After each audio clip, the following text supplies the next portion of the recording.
Okay. So this is what I'm doing. That's just a fun little title at the top, just for your entertainment. So I have narrowed down. Well, I've narrowed down and expanded what I want to do.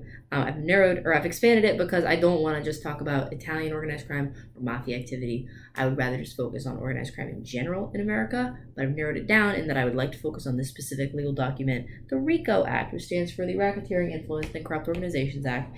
It was passed by Nixon in 1974, and the goal was to curb organized crime, right? So, but did it though? Did it actually? That's what I'm going to attempt to find out. So basically, I want to talk about how effective the RICO Act has been at curbing organized crime in the United States. And I think the implications of this question are pretty interesting because if it has been effective, well, first of all, how do you determine that, right? So I think that I'm in a pretty good spot to do this because this was roughly 50 years ago, not quite, but about 50 years ago, 1974, that this went into effect. And I would say roughly 50 years prior to this, right around the time the Prohibition went into effect in 1920, or that we passed into law, I guess. That's when organized crime really started to take off, I think. So you have roughly 50 years and then another roughly 50 years. So I think it's a good time frame to compare. It's not like you're talking about, well, it's only been a year since the law has passed and how can you tell if it's been effective? Like you've had several decades, you've had time. Excuse me. So that's definitely kind of the time period that I want to focus on is roughly the past 100 years. And sorry, I have notes here. So yeah, I guess in order to try to determine how effective it has actually been, I kind of want to look at maybe how many, I guess, busts there have been, or how many arrests have been able to be made that have resulted in some kind of criminal organization facing consequences. So yes, you can arrest somebody for tax fraud, right? But lots of people get arrested for tax fraud, right? I'm probably going to get arrested for tax fraud at some point because I don't know how to do my taxes. So that doesn't mean that I'm part of an organized crime unit. But how many, I guess, cases were there where they arrested or convicted somebody and it resulted in them being able to kind of take down or disband an organized crime unit because RICO allowed them to, right?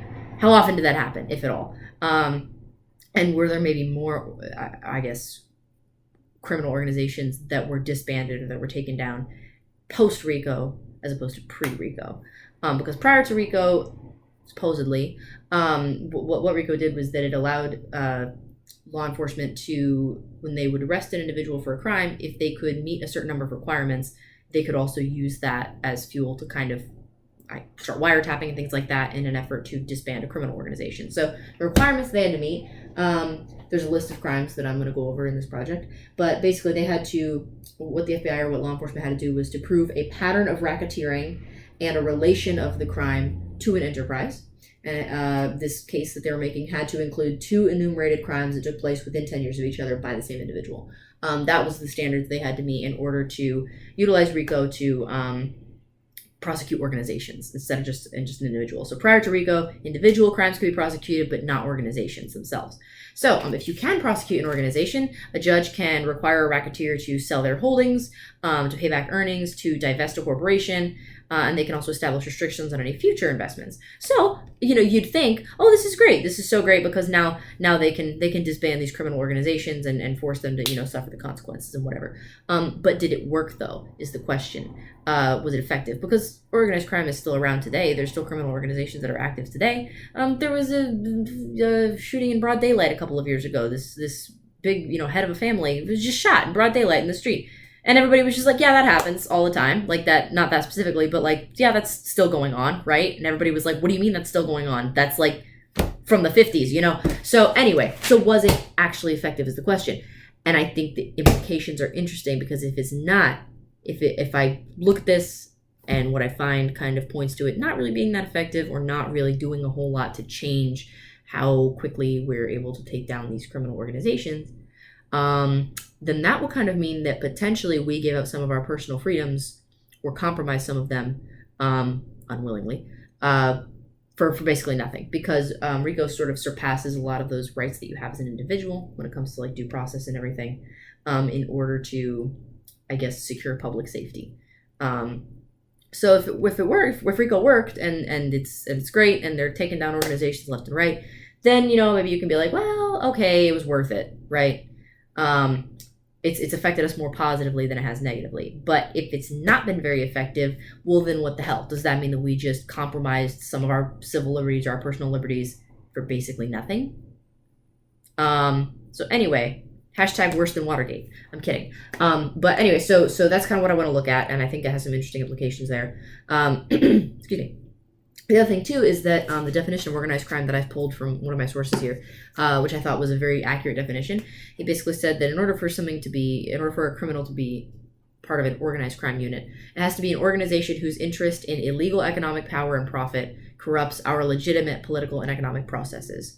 So it's not just a set of crimes, right? It's not just like 5 guys going out and doing crimes, right? It has to be a legitimate threat for it to be considered organized crime.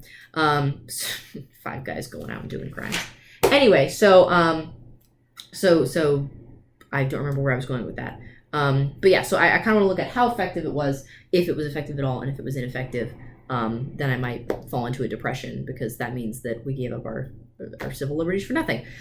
Anyway, so sources. Obviously, I want to actually look deeper into the RICO Act itself. I've looked a lot at like papers that talk about it and a little bit at the law itself, but I want to look at some of the language that was used in that legislation. And then also I have a couple of books here. I'm gonna probably pull more, but this is just what I have for now.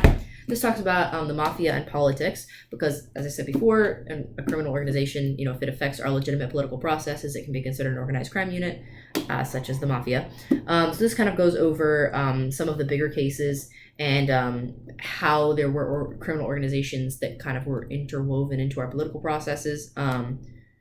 Hashtag who shot JFK, I guess. I don't know.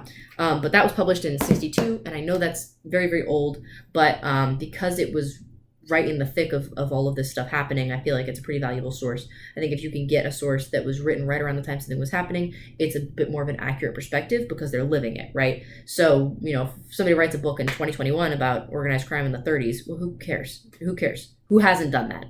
Whereas if I can find an account that somebody wrote in 1939 about the effects of prohibition on blah, blah, blah, whatever, you get what I'm saying. Anyway, so then we got this. This discusses fighting organized crime. Oh, by the way, the author of this book, I feel like I'm supposed to be actually going over the...